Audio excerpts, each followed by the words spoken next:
Druids represent the totality of nature.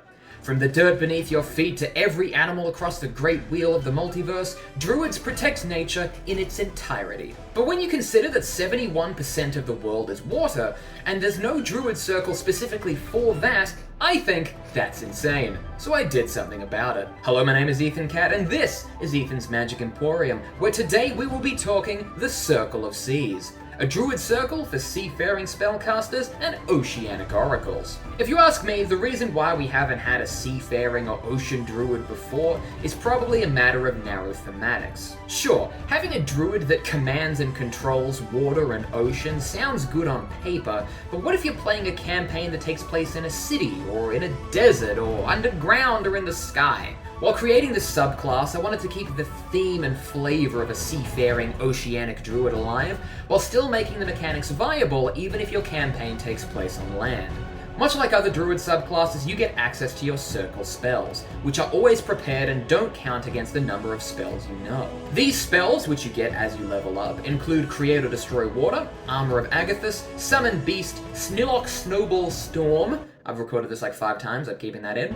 Wall of Water, Conjure Animals, Meld into Stone, Control Water, Storm Sphere, Cone of Cold, and Maelstrom. If you've noticed that at 5th level you get 3 spells instead of 2, you've got a keen eye. We'll get to that later. Also at level 2 you get a couple of features right off the bat. The first of which is Amphibious Nature, which basically grants you a swimming speed and the ability to breathe underwater if you don't already have it. Chances are if you're playing a Triton or a CL for one of the other flavorful oceanic races, you'll probably already have this, but it's just there if you don't. Also starting at level 2, you get Soul of the Ocean. When you cast a spell that summons a creature with an innate swimming speed, or when you use your Wild Shape feature to transform into a creature with an innate swimming speed, this creature is considered to have a movement speed equal to its swimming speed, and can breathe air if it can't already, and hovers up to 5 feet above the ground when not submerged in water. This feature also removes the swimming speed limitation of your Wild Shape feature, allowing you to Wild Shape into aquatic or amphibious creatures. Now that block of text might sound a bit complicated, but to put it simply, you can summon sharks on land. You're welcome. One of the biggest parts of the druid class is summoning beasts or turning into them with Wild Shape.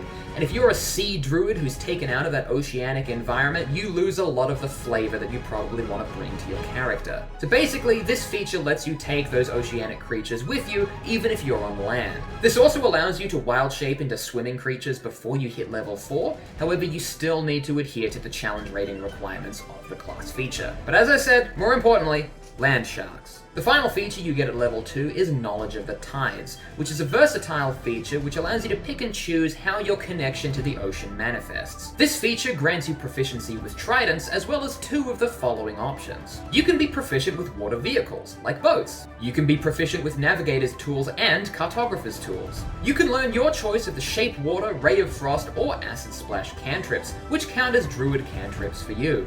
You also learn the Shillelagh cantrip, and when you cast by you, the weapon gains the thrown property at a range of 20 to 60 feet, similar to a trident. You always know which way is north and how many hours are left until the next sunrise or sunset. You learn Aquarion and 1 additional language of your choice. You have advantage on survival checks to track creatures with an innate swimming speed, and have advantage on intelligence checks to recall information about them. Or, using gestures and sounds, you can communicate simple ideas with any beast that has an innate swimming speed. At the end of the day, the druid's primary features is still going to be its spell casting and wild shaping abilities. However, the features provided by this subclass will still let you keep that oceanic and naval flavor no matter where your campaign takes place. Starting at level 6, you get the feature Druidic Dive, which is where that Meld into Stone spell comes into play. Starting at 6th level, whenever you cast the Meld into Stone spell, you can also step into objects made of wood or dirt, and can cast this spell even while wild-shaped as a creature with an innate swimming speed. Whilst submerged as part of this spell, you can use your movement to move up to your movement speed from the position you first submerged. You can also cast this spell once per long rest without expending a spell slot. This feature allows you to swim through most natural ground as though it were water.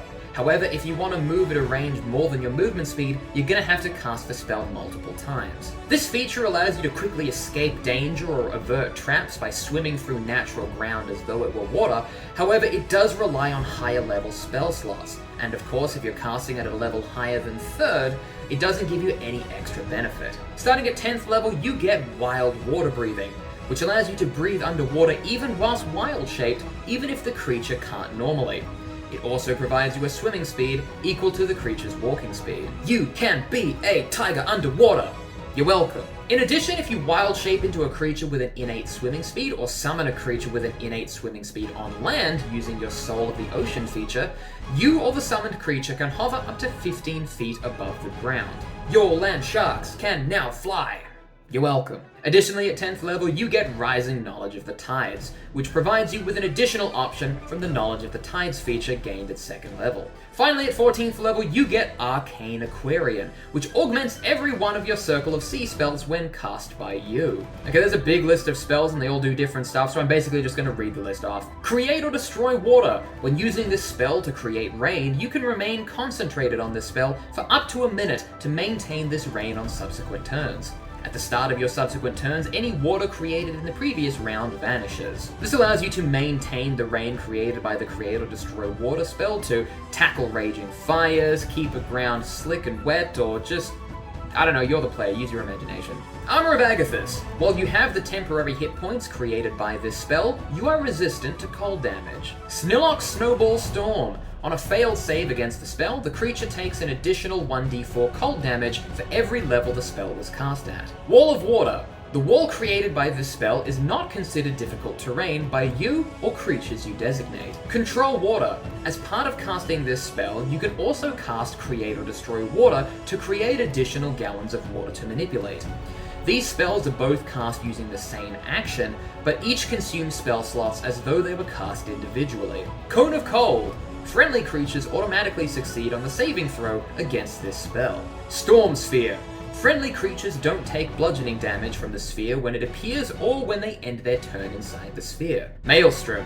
As part of the casting of this spell, you can also cast Create or Destroy Water to create additional gallons of water to manipulate. Essentially, this feature grants you mastery over your Circle of Sea spells, allowing you to cast AoE effects without harming your allies, or creating water from nothing to manipulate with other magical effects. So, in summary, this subclass allows you to take the magic of the ocean wherever you go. You are one with the waves, and the waves are one with you. If you like the look of this subclass, you can download it now at artofthecat.itch.io, along with some other homebrew subclasses I've built there previously. Also included at the back of this PDF is a big old table full of every aquatic creature that's been officially published that you can wild shape into, organized by challenge rating, including sources to their official publications. Also, I just want to point out in this list, a polar bear is a challenge rating 2 creature that you can turn into with wild shape, but what you can also turn into as a challenge rating 2 creature is a huge polar bear. Wizards of the Coast didn't really think that one through. And as always, if you like the look of the stuff that I'm doing here, you can subscribe to me here, follow me on social media, keep up with all the weird shit that I do on a day-to-day basis, and yeah.